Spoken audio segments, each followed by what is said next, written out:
Member সাহেব লিয়াকত তো আঙ্গ বাসায় চুরি করতে যায় ধরা খাইছে। লিয়াকত, তুই সালামের ভিতরে চুরি করছস? কথা কাজ টাকা কে এলো? জহির, জি মেম্বার সাহেব। তোর পায়ের জুতা দেয়, গুইনে গুনে 100 জুতার বাড়ি মারলে একত্রে। মেম্বার সাহেব, ওরে 100 বাড়ি দেখা যাবো না, ওরে আমি 200 বাড়ি দিতেছি, আপনি শুধু দেখেন ওরা আমি কি করি। ঠিক আছে।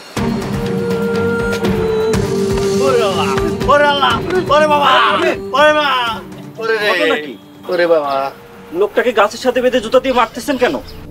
মাস্টার, তুমি এই জায়গায় এসো কেন?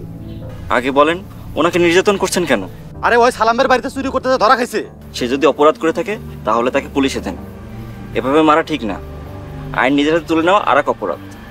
জহির, লিয়াকতের বাঁধন খুলে দে। জি মেম্বার সাহেব।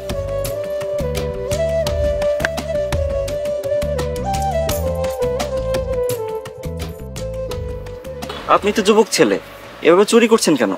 আমি নদীতে মাছ ধরতাম, নদীতে আমার নৌকাটা ডুববে আছে, কেউ আমারে কাম দেয় না, বাড়িতে সবাই না খেয়ে আছে, এই কারণে চুরি করছি। মেম্বার সাহেব, ওনাদের খোঁজ খবর নেওয়ার দায়িত্ব কিন্তু আপনার। ওনাকে কাজ করাটা সুযোগ দিন।